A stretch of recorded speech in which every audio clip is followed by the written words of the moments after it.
Por que o mundo odeia a igreja, os seus pregadores e seus membros? Um cristão de verdade é amoroso, pacífico, perdoador e atencioso. Os obedientes às palavras de Jesus são abnegados, mansos e bons. Agora, a sabedoria comum diz que não é natural odiar quem lhe ama, bendiz e ora por você. Pelo contrário, as pessoas odeiam quem as agride, rouba e xinga. Então, por que os cristãos são tão odiados? Jesus diz simplesmente: se o mundo vos odeia, sabei que, primeiro do que vós, outros me odiou a mim. Se me perseguiram a mim, também perseguirão a vós outros. João capítulo 15, versículos 18 e 20. Porque é assim, a igreja e todo ministro e crente dela são odiados devido à sua missão. Veja, a nossa missão é muito mais do que dizer aos perdidos: Jesus te ama. É mais do que tentar acomodar e apaziguar pessoas. Você pode se surpreender quando eu lhe lembrar qual é a nossa missão. Em termos simples, a nossa missão enquanto cristãos é remover dos ímpios aquilo que lhes é mais precioso, a autojustificação. É lhes trasladar uma liberdade que eles julgam ser escravidão. É separá-los dos pecados malditos, uma bênção que veem como tédio e tristeza. A coisa mais preciosa a uma pessoa do mundo é a sua autojustificação. Pense nisso. Ela passou a vida toda formando uma opinião boa sobre si mesma. Construiu um ídolo em honra às suas boas obras. Ela elogia a si mesma por realmente ter um coração tão benigno e ser boa para com os outros. Simplificando, construiu sua própria Torre de Babel, um monumento à própria bondade. Está certa de que é suficientemente boa para o céu e boa demais para o inferno. Esse ímpio passou anos golpeando a consciência e minimizando-a. Ensinou a si próprio a silenciar qualquer tipo de voz que possa lhe convencer de algo.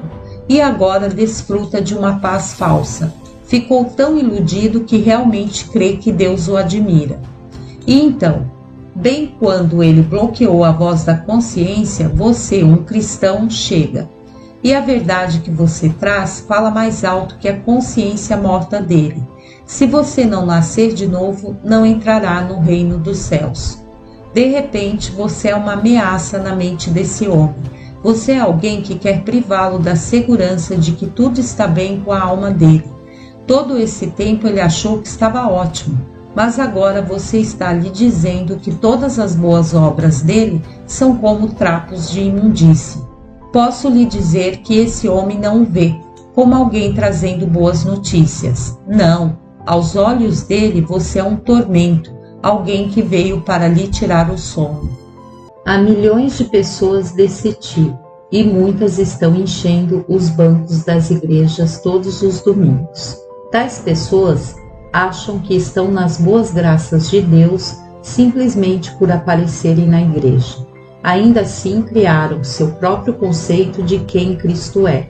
O seu Cristo é alguém igual a eles, e esse Cristo não é formado pela palavra de Deus, mas por sua própria cegueira. Agora você chega e diz que sem arrependimento e sem uma real mudança de vida, eles são rebeldes. Você diz que a integridade que eles mesmos produziram é abominação a Deus, e ao invés de estar sob o favor de Deus, estarão sob a sua ira se continuarem no pecado. Você chega pregando o sangue de Cristo, o novo nascimento, separação do mundo, um andar de submissão e obediência, mas está dizendo tudo isso a pessoas convencidas de que não precisam de nada.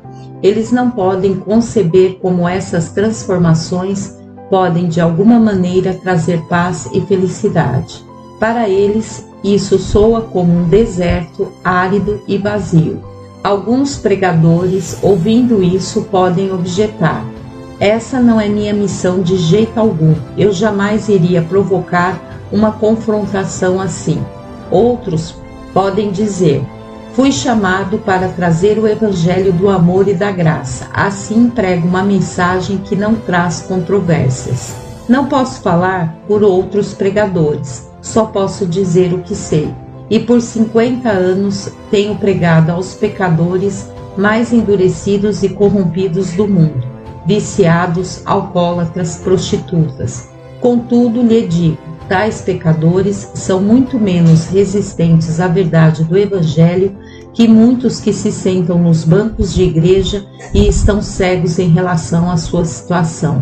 Milhares de assim chamados crentes por todo o país são mais endurecidos que qualquer pessoa das ruas e não têm evangelho suave, macio, dividido, que consiga romper as muralhas dessa impiedade. Saulo de Tarso era um destes homens religiosos endurecidos, um fariseu dentre os fariseus, uma imagem de correção dentro de uma sociedade altamente religiosa. Saulo era tudo isso. E então, será que Jesus chegou até esse homem fazendo pesquisa, perguntando o que ele gostaria de assistir num culto da sinagoga? Não. Saulo foi lançado ao solo por uma luz que o cegou, uma explosão total da presença de Cristo. Foi um encontro penetrante e de confrontação que expôs o coração de Paulo, apontando em detalhes o seu pecado. Como ministro do Evangelho de Cristo, devo fazer igual. É meu ofício convencer homens e mulheres do pecado. Devo alertá-los quanto ao perigo que os espera se continuarem em seus caminhos. E nenhum elogio, sutileza, tenuidade ou fazer com que gostem de mim lhes mudará a situação. Em termos simples, sou chamado a levar as pessoas a largarem tudo para seguirem um Cristo que eles acham não atraente. Só o Espírito Santo em mim pode conseguir isso. Não entenda mal o que estou dizendo aqui. Prego a misericórdia, a graça e o amor de Cristo a todas as pessoas, e o faço com lágrimas. Mas a única coisa que penetrará as muralhas levantadas por pessoas endurecidas é uma explosão da presença de Jesus. E isso tem de vir da boca de pregadores e leigos contritos, homens e mulheres de oração.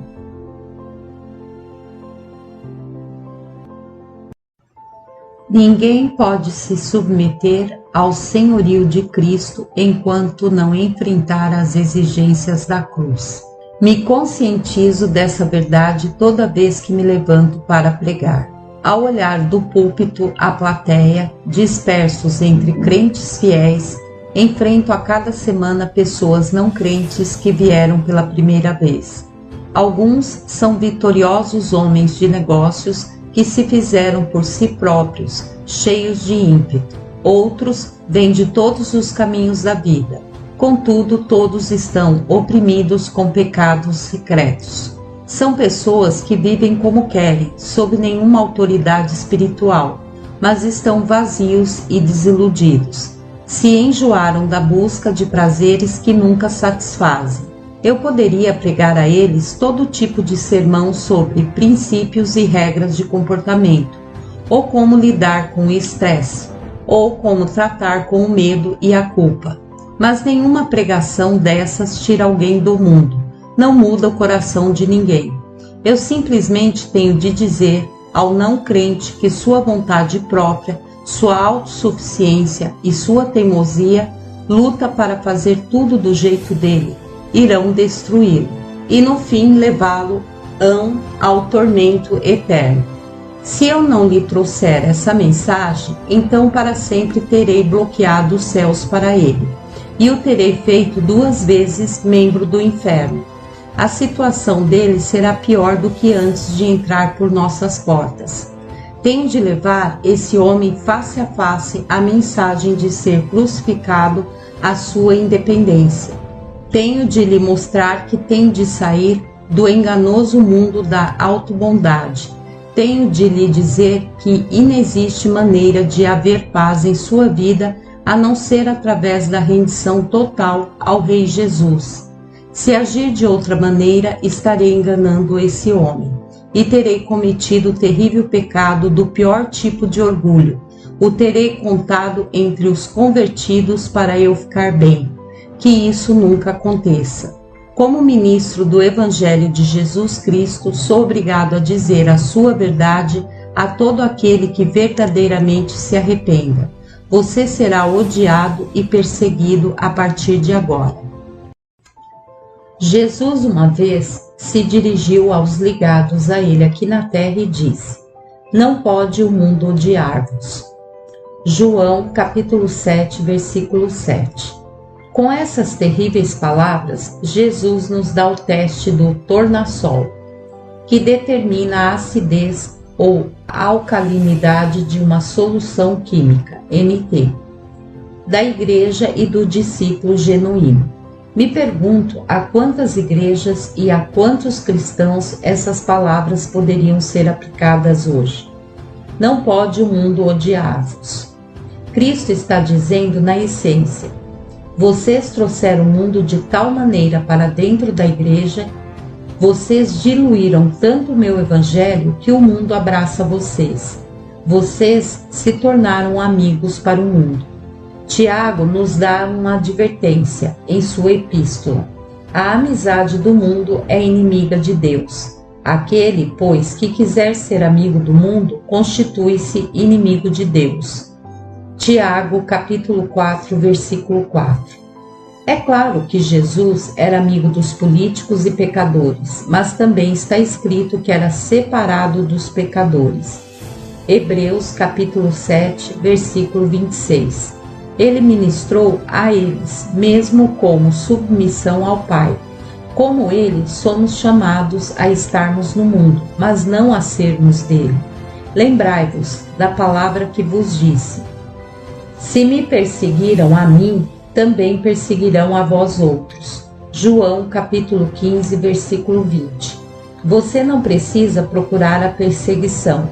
Ela não virá devido à sua performance profissional ou devido à sua raça ou aparência. Não, ela virá simplesmente porque você tornou Cristo o seu Senhor. Que Deus tenha misericórdia do cristão a quem o mundo não odeia. E que Deus ajude o político que se declare por Cristo. O mundo irá odiá-lo e satanizá-lo. Agora quero lhe dar uma palavra de encorajamento.